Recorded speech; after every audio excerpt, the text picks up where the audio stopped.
Good evening. What a night. Well, I'm back in Panama City, beautiful Panama City.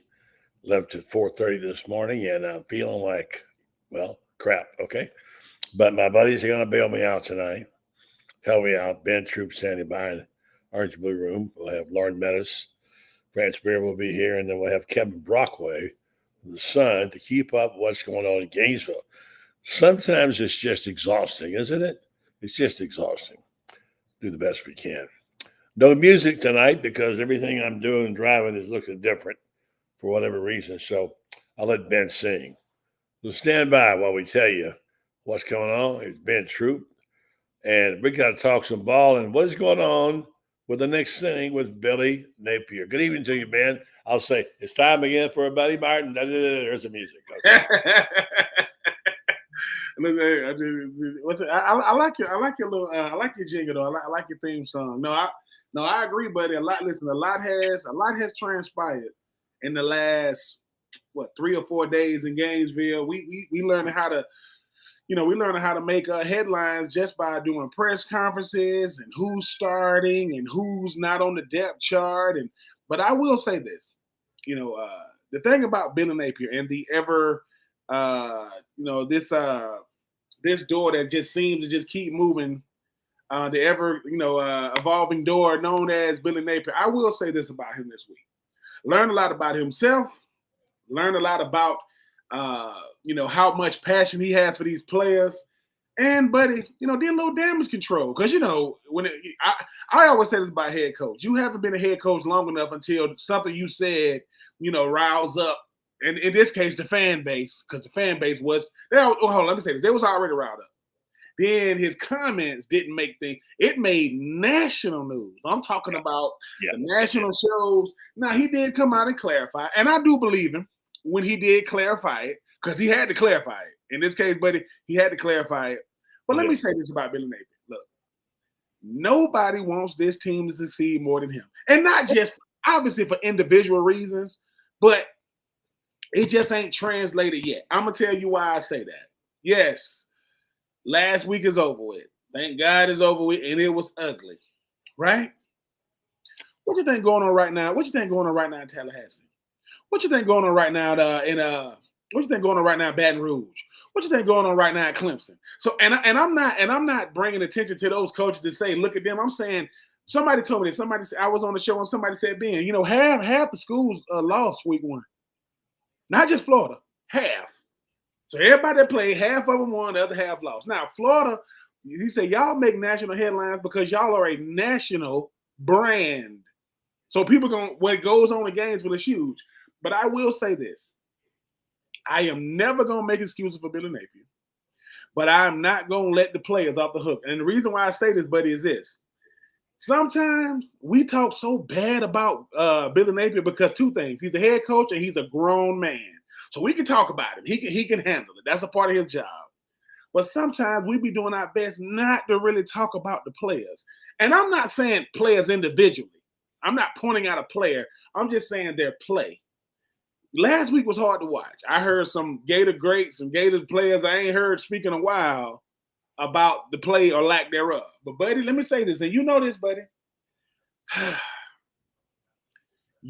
will not blame Billy Napier for something the players control. I'm going to keep on saying that. Those players got to go out there and execute. And I get it. It was ugly. Week one was ugly. But you know what we've learned at my time, either since 2000 when I got to Florida till now? You're going to win some games you should lose. You're going to lose some games you should win. And it's going to be some games you got to put in the back burner. Week 1, 2024 is one of those weeks. For 1 week, listen, how Florida looked week 1 was how Florida looked last year against Kentucky. We was just like, what's going on? Like and it was a group effort. But I do not want to live in the days of tomorrow. The news of the day is DJ Lagway is going to get the start. Now, here's why he gets a chance to do it. Number one, I'm praying for Graham Mertz being in the concussion protocol. That's number one. Number two, I'm praying for Ricky Pearsall.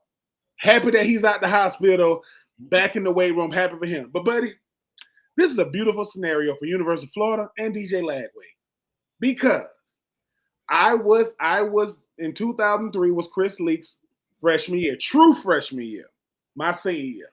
His first start was at LSU on the road. This is not the same situation for a DJ Lagway, but buddy, two things. I'm happy for him, and Gator Nation as well as Billy Napier needs something to feel good about. Because when you talk about DJ, it kind of gets away from week one, even though he had a good drive, even though it was garbage time. DJ Lagway's mother and father have been the most gracious parents you've ever seen on X. What they've been saying about Graham, what they've been saying about their son, but it wasn't, you could tell it wasn't one of those things that they wanted it like this. But here we are, week 2. That way, Graham can get a full week, because Texas people. Let me go ahead and tell you, and I do think Florida's going to win the game. I hope DJ Lagway has an incredible day. He will not be starting week 3 if Graham Mertz is healthy, and you don't want him to start in week 3 if Graham Mertz is healthy. But when I saw that DJ Lagway was starting, it was breaking news. It set X and all social media sites ablaze. People's going crazy. It says a lot about him. Because, buddy, you know this. It's hard to be ready in college football even as a redshirt freshman, let alone a true at the quarterback position. But I think what Billy Napier told him was this week, he sat in, I guarantee it was a one-on-one meeting. He probably said, DJ, you starting this week. Listen, I don't got to tell you how to conduct yourself because you know how to conduct yourself. But we are going to do our best to put you in a position to succeed. I saw the depth chart. I know that certain players, I'm not going to get into certain players was on it, wasn't on it. Buddy, that tape last week was hard to watch. So there are certain players that we might not see as much of in week 2 than we did in week 1, because I get the X and O's. Some of that effort on Saturday, woo, it was hard to watch. But I am happy for DJ Lagway. I'm happy for Billy Napier because, like I said, just look at it this way. And I'm not comparing the two, even though I kind of am. Mm-hmm. If Florida goes undefeated in 2023 and only wins the SEC, loses in the college football playoff, and they start off 0-2 in 2024, we going crazy, which means Billy Napier can't win until he wins. He cannot win with the media, with the fans, with perception until he wins. So we'll see what happens. Right, so I hear what you're saying. And thank you for carrying the ball tonight, because I'm under the weather, and I asked you to pick me up a little bit today, and I'm not feeling great. And we're going to go get Loren in just a minute. But before we do, I want to make a couple of comments. I'm not going to throw the book at Billy and over everything, but we've said this a number of times. When you do things the right way and you do things for people and you have relationships, it gives you what they call money in the bank. Goodwill. And Billy has his own little circle, but he's very private with it. And he hasn't been exactly gregarious to certain members of the media.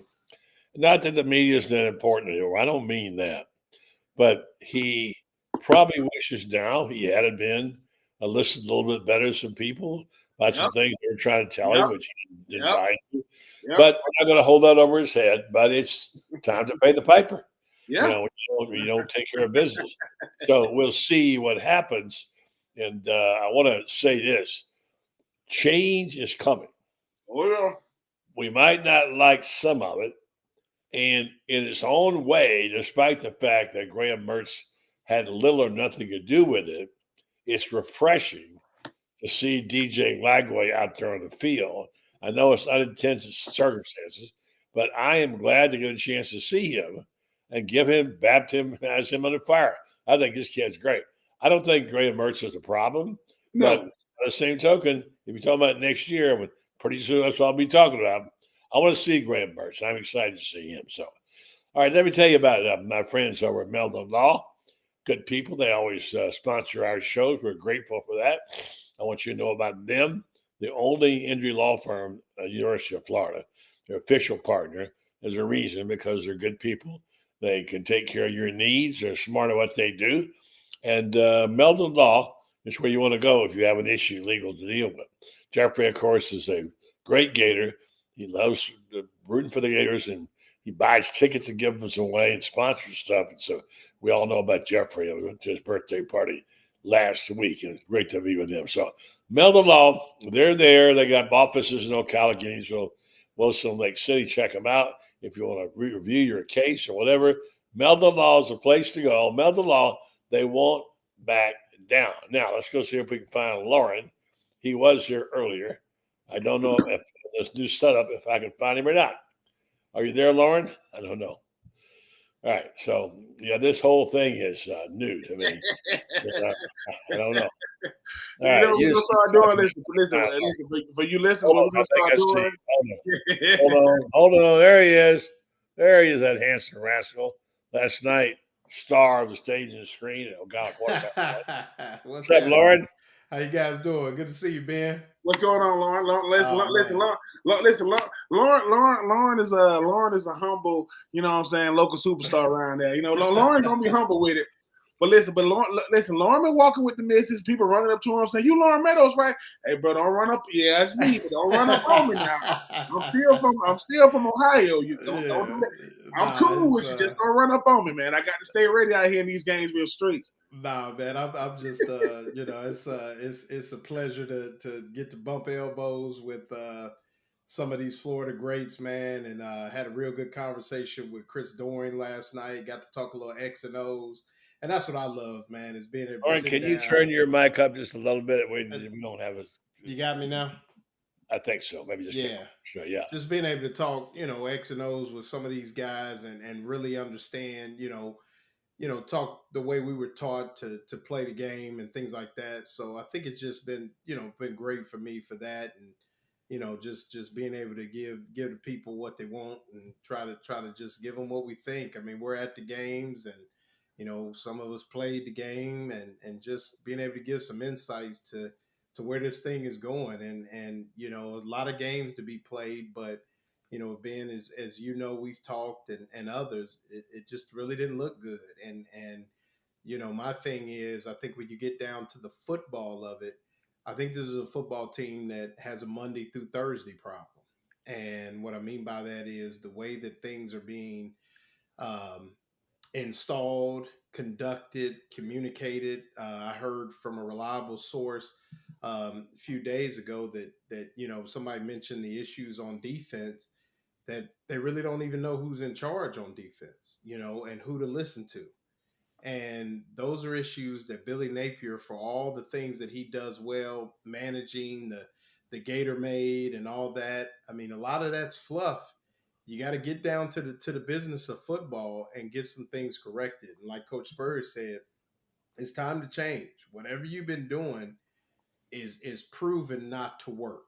So here at the University of Florida, you gotta figure out and change some things. So, you know, this is an opportunity. You kind of going in a different direction at the signal caller for the week. You know, I would assume that the game plan could be very vanilla and still allow DJ Lagway to show his skills. But like somebody said, I mean, you know, the quarterback Quincy Crittenden for Samford, I mean, he's very Cam Ward-like. And if they don't get him on the ground, things could get really interesting, because you got a defense that has shown an inability to get people off the field. And until that changes, you know, it really doesn't matter at the QB position. Loren, let me get a little closer, your mic. We're not getting a very strong audio signal on you. You got me now? It's just rolled up a little higher. Yeah. We got Franz waiting in the wings. So tonight I want to kind of move the ball around some. We expect Kevin Brockway to be joining us here shortly. He had a story of reporting about the lack of production in the offense, which we all know about. He had a nice story this week in the Gainesville Sun. Franz Beard standing by. Got to see he's feeling better. We're going to get jammed up with a lot of people here. Yeah. I want to just say a couple of things and back out and listen to you guys talk about it. We've had some fascinating stories this week. Let's see. Yes, I did. Send the link to you. All right. There's Kevin. Am I better now, buddy? A little bit, but you're still kind of far away. Man, are you hearing him? I can hear him. Yeah. Yeah, I'm right on the microphone. I can hear Ben fine, but you're just a little bit. Yeah, let me see what I can do. You turn it up, Eddie? Yeah, my gain and everything. I'm I'm We'll waiting. get your mic closer to you then. Just pull your mic It's, closer. it's super close. You got Okay. me? Yeah, man. I'm like on it. Like I'm on it. Yeah. No, we're going to go get Franz in a minute. So let me just throw this out there. It's always something exciting about newness. Change brings about new things, sometimes out of necessity. Now we're going to see the quarterback situation. Nothing wrong with the way Graham Mertz has played, but I'm on record as saying what little I've seen of this young man. I think DJ Lagway is a special player, and I can't wait to see him get his reps and get in there. Now, do I want to see it at the expense of Graham? No, I don't. But if you have to make a change, this is fortuitous one that could certainly help his team in the long range. Right now, anything they can do to help themselves is important. And you guys know, and I know Franz does, you hear from everybody. Everybody, we walk down the street, we get stopped. What's going to happen? What are they going to fire Billy? Or what? And you get that discussion. It's a little too early to start making lists. I know people got them. I'm sure probably Scott Strickland's got one in his back pocket. I don't want to hear Jed Fish anymore. I mean, please. Let's get a little higher. Nothing wrong with Jed Fish, but you aren't going to change the culture of this program or win with getting Jed Fish. I'm sorry, you're not. Go get Lane Kiffin. That's what you got to do. So anyway, change is difficult, but change is also exciting. And I got to say this. It's hard being a Gator fan. I mean, it's really taxing. I mean, there's a lot on you. You got to go through a lot of stuff. And it's painful sometimes. I got to thinking about, shoot, I would be ready for some basketball or something because it's just so hard. Last weekend was one of the hardest weekends we've had in a long time because why? We're all saying, oh my gosh, here we go again. Mullen, McElwain, right down the same path. I don't know the answer. You want to change it, but at what price? Let's stop right there and go ask this guy the question at the same time. Bring him in now. The Church of the Orange&Bluebloods is open. All the deacons and the pastors are in place, ready to preach the sermons and say, what's next? Is it ever going to get any better, Franz Beard?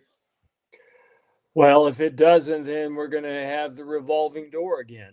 I'm writing a column today with 5 theories of what could happen. And there's 2 of them that work out well for Billy, and there's 3 of them that don't. And I think I'm being fair when I say that, simply because you got to factor in the economics of this thing.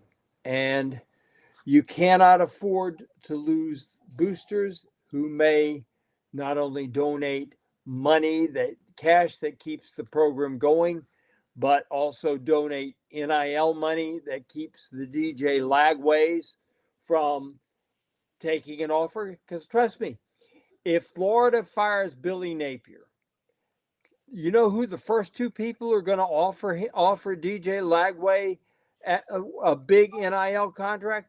One of them's up there in Athens and the other one's up there in Oxford. Both of them have senior quarterbacks. Both of them have proven that they can develop quarterbacks. I mean, let me put it this way. Stetson Bennett is in the National Football League. If that doesn't prove that Georgia can develop a quarterback, I don't know what does. I mean, Stetson Bennett, when he came up, I didn't think he could throw it farther than I can. And I've had rotator cuff surgery, and I'm going to have it again. So, you look at that. Over at Oxford, Lane Kiffin, my gosh. And let me tell you something else. Lane Kiffin is going to have the hottest coaching prospect in the country working for him this year, and that is Charlie Wise Jr. I've talked to enough NFL people. He can have an NFL coordinator's job next year if he wants it. He can have a college football head coaching job next year if he wants it. And the question is, does he decide that maybe he needs another year of seasoning working with Lane? But just the same. Whether it's Charlie Wise Jr. or Lane Kiffin, both of them have the record of developing people. So the money's going to be there for DJ. So what you cannot afford is for that NIL money to dry up, because because if Billy gets fired, it's going to take a boatload more of what DJ Lagway is making now to keep him here. Whatever he's making now, which I understand is in excess of 7 figures, it's going to take more than that to keep him here. Yeah, let me jump in there real fast and say, we'll get back to that subject, well, who we're going to keep. I want to get to the heart of the issue of the offense. The offense. We thought the offense was fixed. We thought the defense was better. Offense wasn't fixed. Kevin Brockway of the Gainesville Sun did a piece this week talking about the offense and what it looked like and why it looked that way. Let's bring him into discussion right now and say good evening to Kevin Brockway of the Sun. Evening, Kevin. Good evening. Yeah, exactly. Thanks for bringing me in, buddy, and thanks for referencing that story. I thought the play calling was abysmal. I mean, let's be honest here. First 5 series of the game, you only come away with 3 points. We knew the defense was going to be shaky coming into the season, but you thought coming into the season that, we were sold Graham Mertz, Billy Napier year 2 in the offense and the scheme, that this offense was going to be, hum very similar at the end of last season. And we did not see that at all. 2 third down plays before the sticks early in that game. I just really thought that, it left a lot to be desired, and I can understand why Gator fans were upset.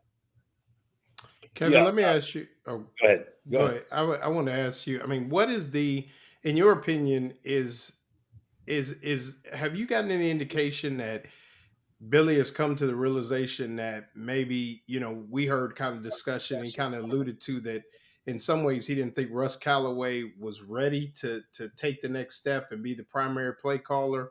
But have you gotten any indication that he may feel like he needs to turn some of that over to someone else, or is it going to continue to be him as the primary play caller? I think Billy wants to hold on to it, but I think also he wants to kind of bring Russ Callaway along slowly. I mean, there was some talk that Russ Callaway called some of the plays during the scrimmage, for example. But I don't think we saw any evidence of that. Don't forget, Dan Enos was in the press box too, which is kind of interesting. And Dan Enos, as we remember, got fired last year at Arkansas before the end of the season as offensive coordinator. So it sounds like his opinion is being, he's an offensive analyst here. His opinion is being taken into account as well. But between the 3 of them, I didn't see a game plan that was smart. Let's put it that way. I kind of thought it's interesting because Graham Mertz is a guy that we have seen throughout August. And I think some people might have been in Billy's ear about the deep balls and so forth. But we know what Graham Mertz does well. What Graham Mertz does well is 3 to 5 step drops, get the ball out quickly, hit receivers in stride.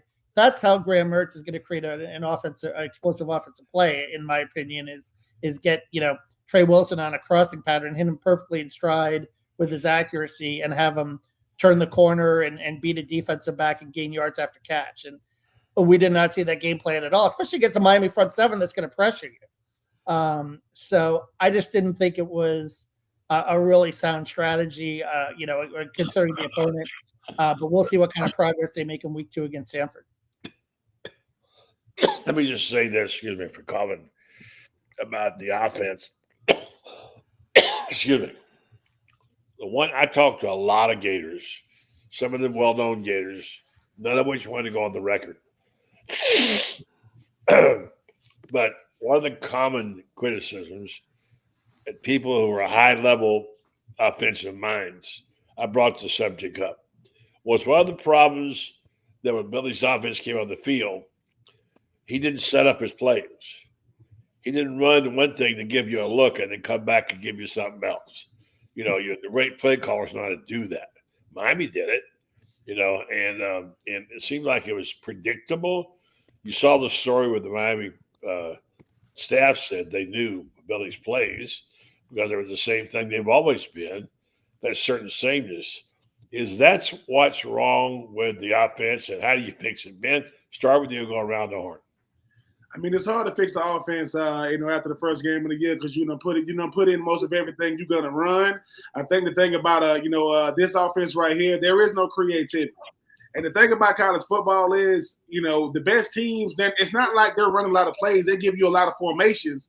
They run in the same plays. And I think the thing about Florida's offense that's always going to be hard is I should not know what's coming, walking to the kitchen. And I just look over my shoulder and go, yep, they about to run up. And that's the thing. I mean, 2023, we did more passes that went horizontal than vertical than anybody in the country. You throw a horizontal, you hope you make somebody miss. The thing about Billy is it makes it look like your players can't do it. See, that's what you don't when you watching and you got the players, but if you don't call the plays, it makes it look like they can't run complex plays. I believe they can. Because when you look at this offense, I mean, Montreal and the running game, I mean, it's almost like the running game is just there for nothing. You're not even using to open up for the pass. Deep balls aren't thrown to complete them. They're thrown to get the safeties to back up. The safeties are so close. If you watch a Miami defense, they're not even going to throw it deep. Forget complete. They're not even going to throw it. And Graham Mertz, the whole thing about it is people say he don't throw it deep. Is he allowed to? Like, is the game plan set up for him to even try to push the ball down the field? It's always going to be a head scratcher for me because it used to be a time to where at Florida, and I loved our former coach the new Billy Napier replaced. He didn't even try to run the ball, right? But the offense was still good. Now all we do is run the ball, and we can't push it. So for me, it's definitely about creativity. And when I say creativity, I'm not saying they got to run these exotic route combinations. What about motion? Not motion. Motion to see, okay, what is the defense doing to get guys in space? We don't do that. You know how hard it is not to have 300 yards total offense in football, period? Any level of football. You ain't got 300 total. That is extremely hard to do. And like I said, for me, it makes it look like the players can't get a complex scheme, or you can't just say, hey, man, we're going to run a very, very vanilla scheme. We want you guys to go out there and make guys miss. Don't put me in a position to go out there and make plays. Because when DJ got in, he just was going in rhythm. That's all it was. When he came, the game was over by then, by the way. Let me say that. The game was out of – but I don't know. I just think for me, if I'm a play caller and I'm not getting it done, if that was an offensive coordinator calling plays, they'll get rid of him. But because of the head coach, you can't. And I don't like stuff like because if it was Coach Callaway calling the plays, they'll get somebody else. But because of the head man, he'll go, okay, because at a certain point, them players, they respect you, but they do not believe in your play calling, and they got to run out there and run those plays now. You got a true freshman to run out there this weekend. Hey, I know I'm thinking the offense gonna look better, but he do not play defense. So we'll see what happens. Yeah, I mean, you mentioned the sameness of you go into the kitchen, look over your shoulder. Franz, you remember my late sister who knew about as much football as a first grader. She went to every game. When Doug Dickey was the coach, she could call his plays. She knew what was coming next, And it's the same thing that we're talking about. I mean, how can you have that 2nd 5 and run the ball and make 1 yard? Do something different, throw a screen or well, it's kind of like we've been through those you and I, buddy. Kevin might remember it because he's still a young sprout out there, but you and I remember the Emmitt Smith offense of 1989 was Emmitt left, Emmitt right, Emmitt up the middle. They lost their passing game. Kyle Morris got hurt and Stacey Simmons got hurt, and they didn't seem to think they had anybody else who could catch the ball. So they ended up with Donald Douglas at quarterback, couldn't do anything, and it was too predictable. And, somebody told me the other day, they said, well, our receivers, trust me, our receivers are well coached. Billy Gonzalez is as good a coach, a wide receivers coach as there is. But your receivers run the routes of the play that's called. And the plays that called, as Kevin pointed out, as Loren and Ben have pointed out, the plays that have been called were way, way, way too predictable. I kept waiting. They throw that first little pass. Wilson coming around the corner. Whoop! They flip it the ball to him. 11 yards on the first play of the game. Later on in the first half, in the second quarter, they run Wilson across. Everybody goes with him. Montrell comes back the other way, 71 yards for a touchdown. And I'm thinking, okay, that worked. When are we going to do that again? We didn't. Yeah, well, one of the things that was talked about, and Shane talked about it in depth, and I think, Loren, you talked about it, was surprisingly some of the routes were pretty ragged. And Billy Gonzalez receivers don't usually do that. Some of the things they ran, and also they had the wrong guys running go routes, the wrong people. And some of the plays they ran, the wide receiver didn't run a good route. And that was the talk I heard, Loren, from some of the people. Did you hear that? Yeah, I did. And I heard it from quite a few guys, and guys that are in the know, have played the position. And not only that, it goes back to some of the schematic things where not only were the route combinations bad, but those of us that know the game of football a little bit, it was very lost on us who Graham Mertz was supposed to be reading, who they were trying to attack, and what the goal of the route combinations were. So, I think sometime where, you can whip people's butt by playing hitch seam all day. I mean, you can throw dig post and with a drag underneath and beat the brakes off people if you are executing. And what Florida had was they had schematic problems, and then even in the scheme, the execution was poor. And I think that's what you hear from guys. You're talking about a post that was an instant 6 if it's thrown with 33 1/3 of field left to play with.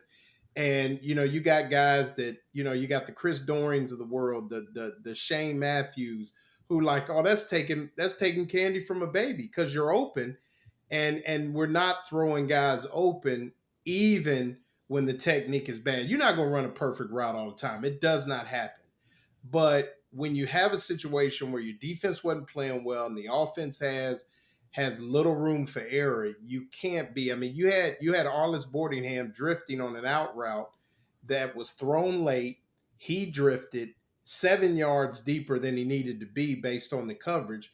But even then, the scheme was wrong because of the corner, who I'm sure at some game in Miami, he's going to get caught for being nosy. If he drops about 3 yards deep, he probably picks the thing, even if it's run right, because the scheme was bad. They had so many issues in the throwing game, buddy, that just the execution as a whole was just poor. Loren, it's interesting you pointed out Boardingham too, because I thought he was a little bit of a disappointment. And also, Shane pointed out in the hot routes too, running backs too in the flat were running too far. They weren't crisp either. Right. Interesting, in the depth chart this week, obviously, which we saw on Wednesday, Elijah Badger moving into a starter ahead of Khalil Jackson. Obviously, he was a little bit of a bright spot, I thought, in the Miami game. And also Marcus Burke has had a good week of practice. Guy in Jacksonville who we know has a lot of promise, but maybe he's had a few attitude issues in the past. So maybe, some of those changes there too. We'll see if they can, impact things and kickstart things in the passing game for Samford. How much of that, let me ask you three guys this, and Buddy too, based on what I saw and based on something that I was told this morning by a former Florida wide receiver who said, how much of this was all about a bad communication? Because the offensive line was never in sync, and maybe were they just that bad, or was the communication that bad? Were the receivers running what looked like the wrong routes because they didn't get the right communication? Was the quarterback, was everything nothing seemed in sync? So I think you have to ask the question, how much of it had to do with just rotten communication? And I'll ask you three guys that question because I don't know the answer. I can only tell you what somebody told me. I'll say this: you have 8 months, 9 months to prepare. I mean, that's a bad indictment on the coaching staff if that's the case. I mean, this isn't like you have a week turnaround. I mean, you had, Billy Napier said leading into the game, Franz, right? We've been preparing for this game since January. Yeah. They did not look like a team that was preparing since January, in my opinion. No, they didn't. I'm gonna defer to the NFL tight end on this one first, but then I got my answer too. But I'm gonna defer to the NFL tight end first. I think bad communication would be efficient if you didn't have as much time, as far as like this offense to put in. And I think it does just come down to execution. Here's the thing about the offense. I mean, right? We are talking about the offense as much as we are as if to say the defense wasn't equally as bad. But the thing about the offense is different than defense is. I need one guy to get it right. We're talking about these routes. I need one guy to run a good one. And that's who should get the ball. If you talk about Arliss and he's drifting, he's not good enough to do that. But what starts happening is when the quarterback is getting hit, when the receivers aren't getting open, and Miami's playing with confidence, that is a recipe for disaster. I don't care if it's they at home. And what started happening was the thing about our offense, especially in the passing game, sometimes, like even on that post, it's easy to break down the tape and say, hey, Graham Mertz missed him. Yeah, but you ain't getting hit. Because what started happening is I'm getting inside pressure. Now I'm getting hit from the outside. I do think it was bad communication, but you can have bad communication and still get it done. Like I said, as a person that played I don't know what type of offense they're running. My last 2 years of Florida, our offense, right? We had menu 1, menu 2, menu 3. Zonebreaker used to tell us, y'all make things complicated. Is that Ty Law at safety? Is that Champ Bailey at corner? You can't get open on a dude with all this. That's how they used to coach us. They're like, wait a minute, y'all boys getting locked up. Like, that's the 85 Bears defense. And that's how our offense be looking. We can't get open on nobody. And sometimes I'd be like, dude, wait a minute. What we had last year is a guy, Ricky Pearsall, who said, that cornerback is not good enough to cover me. I don't care who he is, J.C. Horn, Hargraves, whoever. And now, when we play teams, we lost, and I get it. We be making teams look like they ain't. Miami is like, dude, we ain't never played like this. Like, the last Mario Cristobal said, dude, I don't even know what to say in the press conference. I don't know what the hell that was. That's how we made them look. I'm not saying they didn't beat us. They beat us. But my goodness, it's almost like Cam Ward, I ain't gonna get on Cam Ward because he had a great game. But for me, with the offense, it is too many guys. They got too much game experience. The best player on the field hadn't even practiced. Montreal was the best player out there. He ain't even. That is the part that would scare me if I'm a player saying, bro, the best player out here, he just got off a bike, off of Muscle Beach. So I do think we will get it right. But the problem is, if the guy who we didn't even think was going to play looked like he ain't missed a beat, and then the receivers and all these, just because you got a senior next to your name and a junior next, that don't mean you're supposed to start. That is not how football goes. The best player is supposed to play. And like I said, these DBs was on our receivers like, I'm like, dude, what is going on? And like I said, cornerbacks can't cover posts with no safety help. Dion can't do that. The whole field, look, in football, I throw to the open. I throw him over by throwing over there. All I'm saying is it was a long day. The best part about that game is when it was over. Good God, it was hard to watch. But I will say this, Loren.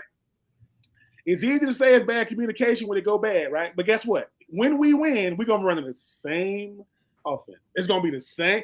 Guys just going to be getting open. And it's easy to put it on Graham Mertz. But let me tell you something. When you get knocked out, as a person that's been knocked out, every time I've gotten hit in football, I was running and I saw the dude coming. I ain't never had to stand in the pocket, throw a ball, and get my head knocked off. That is Graham Mertz, and that has been him since he got in Florida.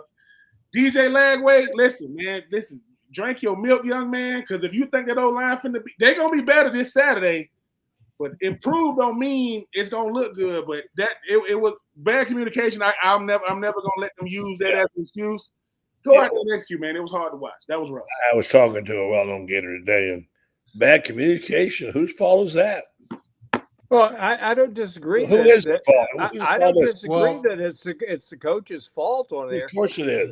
But my point being, nobody was in sync. Whether it was the wide receivers, the offensive line, the quarterback, nobody was in sync. So what's that all about? Monday through Thursday. I've been saying it. They have a Monday through Thursday problem in the entire program.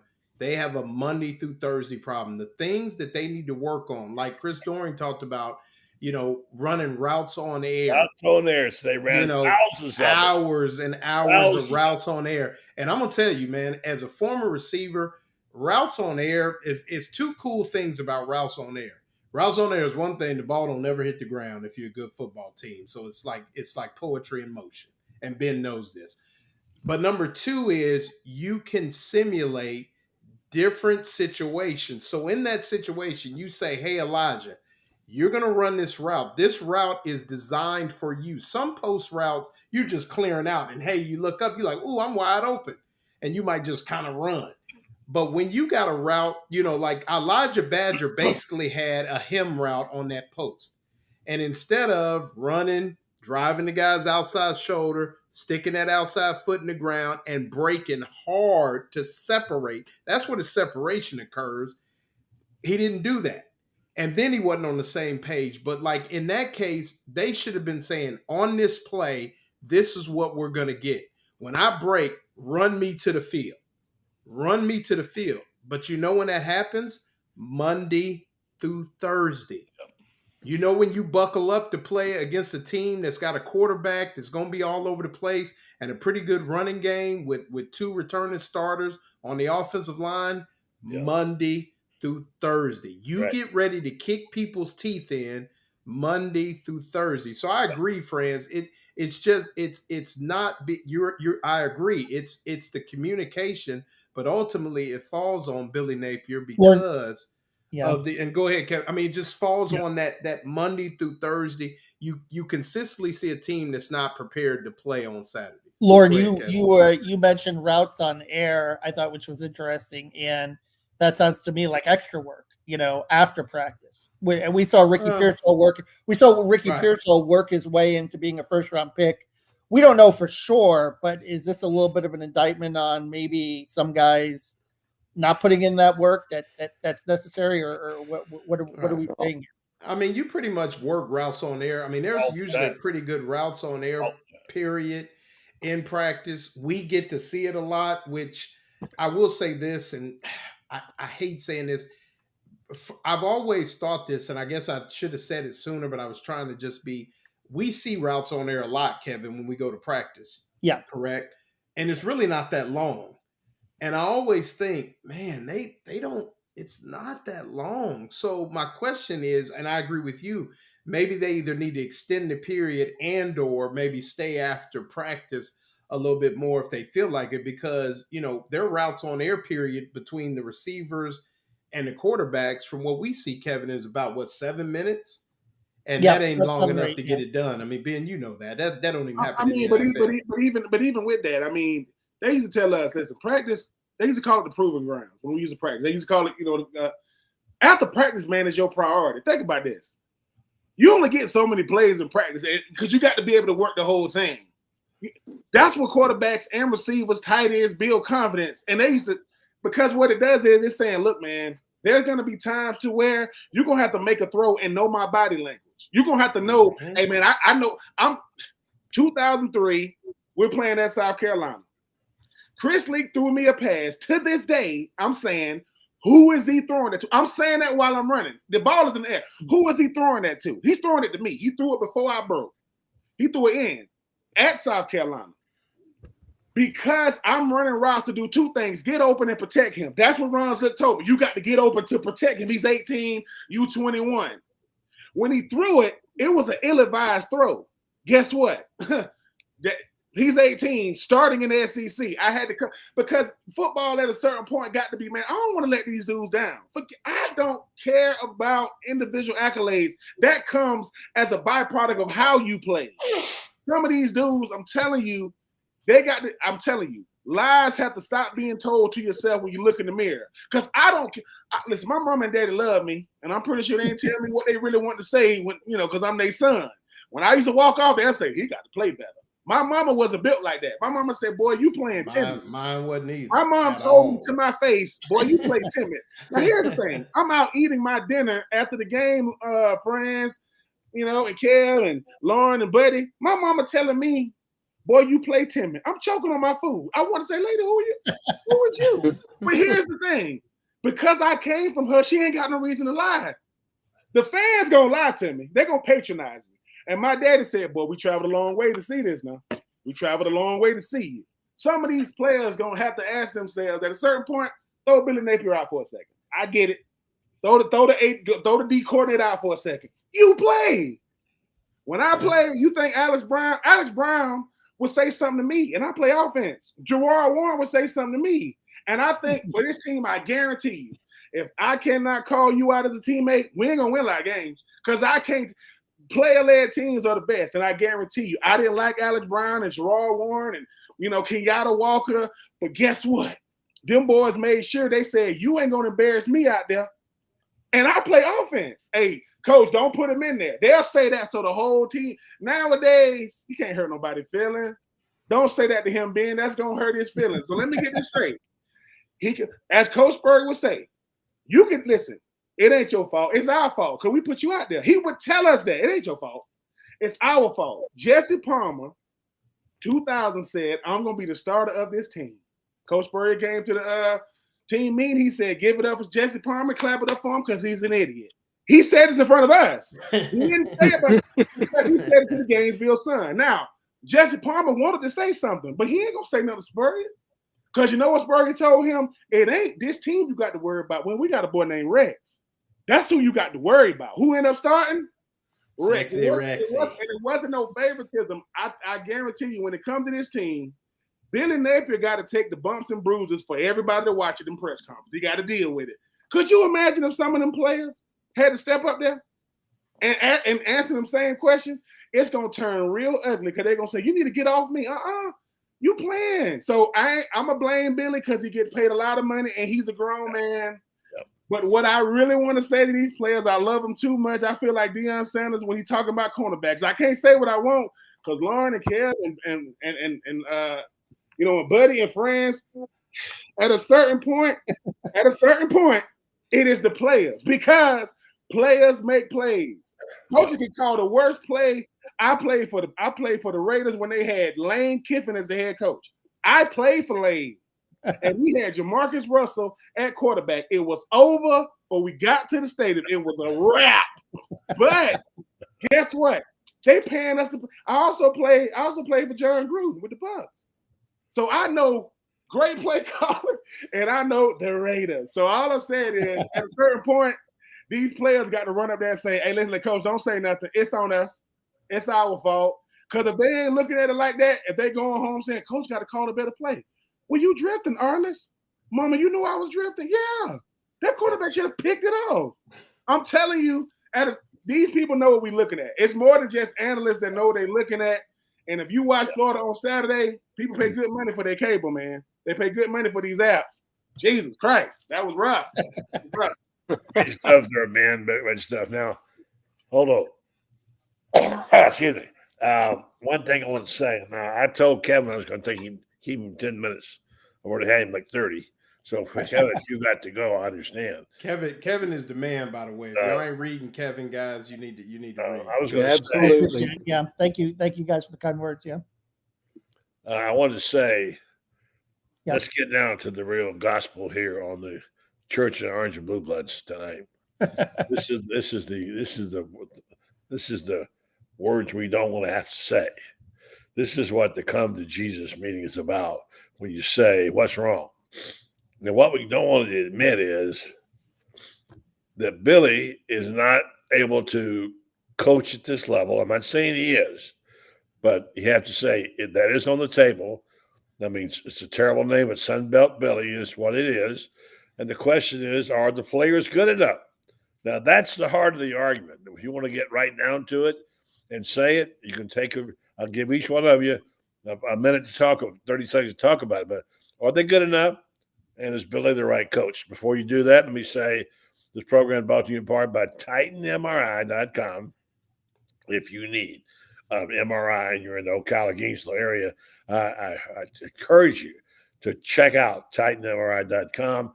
They have wonderful facilities. They custom make their appointments for you. If you want to go there nights, weekends, you can't do it during the daytime. they'll make that appointment for you. They also have the ability to use your card and cash if you don't have insurance, and they want to make your stay and your experience as positive as possible. I encourage you to go to titanmri.com and check out what they've got. They can make you feel much better about the MRI if you have to have one. All right, guys, the question on the table is the gospel truth. Is Billy a big league coach? And B, are the players good enough to compete? Loren, I see you looking at go first. I think the players are good enough to compete. I do not think they have the players for a championship type of season. I think that they have players enough to be a 7-5, 8-4 football team. As far as Coach Napier, the way that he is going about it right now, I'm going to say no. I think he really needs to reevaluate a lot of what he's doing, how he's doing it, his relationships within this whole microcosm, and not just with the media and things like that, but just as a whole. I think, it's just tough. What I will say is this, and I want to point, and Dorian brought this up, and I want to make sure I get it in, and then I'll let everybody have it. It's going to be tough to get Lane Kiffin. The reason is Chris Doering swears that in Oxford, they really got a good thing going. He was there this week. They are a really good football team, which means that Lane Kiffin will be coaching into January with Ole Miss. So as much as the realness of it, the reality of it is the fact that Lane may not be in play one way or the other because he's going to still be coaching far past the early signing period.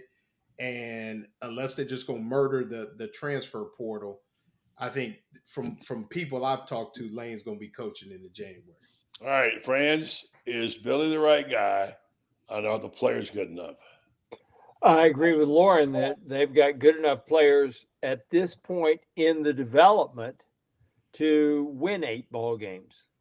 Now, whether they win 8 ball games or not is going to be dependent upon decisions made by the man on the sideline and the people up in the booth and the people who coach on practice. But something has to change immediately if they're going to win. And it's going to determine if Billy Napier coaches beyond this year or if he's back in the Sun Belt because that's where he can coach and he's got $26 million to live on the rest of his life, which that's pretty good. Personally, somebody told me today who's a coach, a former coach, who said, if I were him, I'd just take the season, go live the rest of my life on the beach somewhere for $26 million. All right, Kevin, is he good enough? Yeah. Players? I would say this: if the players aren't good enough, that's an indictment on Billy because he's brought in most of the players. He's had 3 years to develop them. There's no one on this defense that scares you other than Shamar James, in my opinion. Maybe Pup Howard showed a little promise. But this staff has had a big problem in their development routes in getting guys in the defensive transfer portal of anyone that scares you. That's been a huge problem, in my opinion. And offensively, they've been fine. Obviously, Ricky Pearsall. But name one guy that they've brought in. They've had a lot of misses on that side of the ball. I think that's really hurt them. And that's why the defense is struggling the way it is. Because I look at it kind of like, Ben, I look at it more from a player perspective in that regard. I think you got to win your next 4, to keep the Wolves at bay. And I think they're all 4 winnable. And then you go from there. But I think the next 4 are critical. You got to get out of the month 3-1 and you got to beat UCF. And then I think that the noise in the system with regards to Billy will calm down a little bit. All right, Pastor Troupe, put in perspective for us. Do I think Billy Napier is good enough? Yes. But the problem is, that is the problem. I don't think good enough is good enough at Florida. Like, he good enough. I think he is good enough, right? But here's the thing, right? Billy Napier, is a good recruiter. Are the players good enough? Yes. But I think it's still a lot yet to be determined because, like I said, when it comes to a guy like Billy Napier, what hurts him more than anything else is what goes on in places like Kentucky, like Missouri. Because they saying, wait, they winning? Not only are they winning, they beating the brakes off of Florida while they winning. They going 11-2 and 9-3. And the thing about Billy Napier is this. Look, at the end of the day, I remember when they hired him, And sometimes, man, you are a really, really good coach. You just might not be coaching the right team. I hope Billy is the guy. But Florida ain't for everybody, man. There are monsters and there are creators of monsters. Florida creates monsters. Both. The reason why Urban Meyer is keep talking about Florida is because he knows. They say Urban, Florida, Ohio State, Florida. He ain't even hesitate. But he knows what it takes. He knows now, as long as you win in Florida, boy, it's the best place in the world to be. But when you losing, ask Muschamp, ask Mike LeWayne, ask Dan Mullen how they treated him. And this dude is going to, he's going to, January 6th. But they was like, they treated Dan Mullen like he was awful because he ain't like to recruit. Now think about this. If Billy can recruit and we can't win, Dan Mullen didn't even leave Gainesville and he was winning. It's got to be some type of balance in between. So do I think Billy Napier is good enough? Yeah, but good enough is good enough for other places. I don't think good enough is good enough for Florida. Not if you're talking about we are nationally relevant because we are a national brand. It ain't because we playing good football. And Billy Napier got to get us back to that because I think what's going on around Billy, and I ain't talking about Georgia and Alabama's of the world. I'm talking about teams like it's a guy named Eli Drinkwitz. A dude named Eli Drinkwitz is balling right now at Missouri, and he forgot he was at the SEC press conference, his opening press conference. He like, welcome to the Sun, and look at what he's doing. So I hope Billy is the guy. I really do. Billy is a family member because he wearing orange and blue, right? But it's just at a certain point, you got to show, some type of promise. And it can't be because you got the National Gatorade Player of the Year about to start. It's true. It can't be because of that. It got to be because is Miami that much better than us for one Saturday? Mm-hmm. And that's the part is teams building their resumes. I mean, Cristobal think he a good coach after 1 week. After 1 week he is, but we'll see. But good enough is good enough for teams that don't have postseason aspirations and don't have no winning tradition of winning championships. Good enough is good enough for Kentucky, Vanderbilt, Arkansas, Texas A&M. Florida, come on, man. We got 30 for 30s and freaking Netflix specials. Nowadays, come on, man. Let's stop this. Love you, Billy, but come on, man. We got to be better than this. Talked to Urban a couple of days ago, and he said, breaks my heart what's happening in Gainesville. He said, I can tell you, when I was there and we lost one game, it was miserable. So imagine what it's like now. So it's really tough. Expectations are very high, maybe unreasonably high. 10 seconds each. Does Billy turn this around or not? Go, Ben. I hope he does. I hope he does. And it really depends on what you mean by turnaround, buddy. I don't. That's a low to say turnaround. I mean, I hope he does. I mean, because the optimistic man in me says yes, but I pay bills every month, so I don't know. We'll see. All right, Loren, yes or no? Does he turn it around? Yes or no? I'm gonna say no. No. Yeah. Okay. Franz? We'll know after the UCF game. But you got to say yes or no now. I took it out there, friends. I know we got to go to the presser on Saturday, but I put it out there, so I say no. Right now, I have to say no. All right, Kevin. I'm going to be an optimist and say yes. I think that this team is a little better than I think what it showed on Saturday. And hey, if you know me well, maybe Miami's that good. Well, you hope so. It's your alma mater. Yeah, I was going to say, that's spoken like a true alumnus. That boy's smart right there.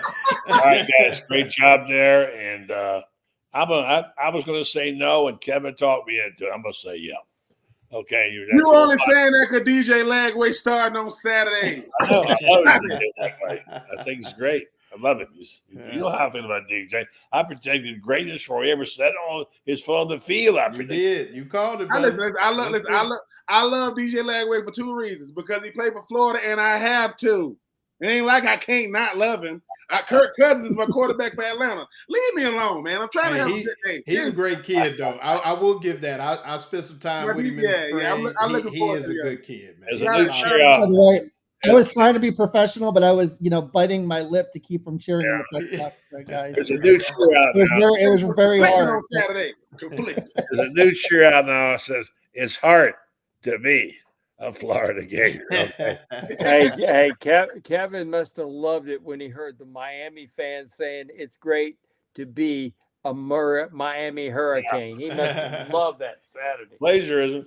Hey, one more note. A Miramar Hurricane. Yeah. I want to give a shout out to my boy Graham Grant Holloway today. Ran 12.99 in the Zurich Diamond League earlier today. Unbelievable. Just, shout out. So He might be pretty good. Yeah, he only getting better. I mean, he hadn't broke 13 all season, and he rolling right now. I met him over. He said he wanted to play. He said he wanted to play receiver when he got to Florida. See if he got a couple of games in him, man. We can use. Yeah, right. Hey, if we're gonna shout out Grant, we got to shout out his uncle, the greatest coach of any sport in college sports today, and that's Mike Holloway. Okay. Yeah, and then we spoke to Aaron Pearsall this weekend, and Ricky's in good spirits. Good to hear. Back with the team. Yeah. She appreciates everybody's prayers too. I meant to say that on Tuesday, but she definitely thanked everybody. That much, if that much to the left, and he's a dead man, because it was that much to the right, it went clear through his chest and didn't hit a single major organ or artery. Yep. Somebody just said, around there said, Ricky Pearsall saw the bullet. He just had to catch it. Hey, man, Pretty Ricky, what they call him. That's what they call him. That's what they call him. I'm glad he's all right. All right, guys, great job. Yeah. All right, thank Great you. weekend there.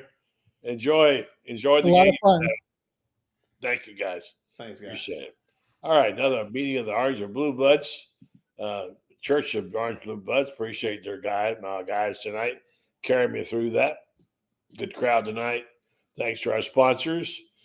You heard us mention Meldon Law, of course, and Titan MRI. Now we'd like to close off with our friends at Rinstar Medical Research. A great bunch of people in Ocala, both as patrons in Ocala and stakeholders, and also a business that so much is done good for us and our health. They're researching all the time to find better treatment for us. And when they do that, these clinical trials go a long way toward adapting the medicine to us in our area. I encourage you, if you are so inclined, go to redstar.net and check out some of the categories they have these clinical trials on. They had over 800 of them.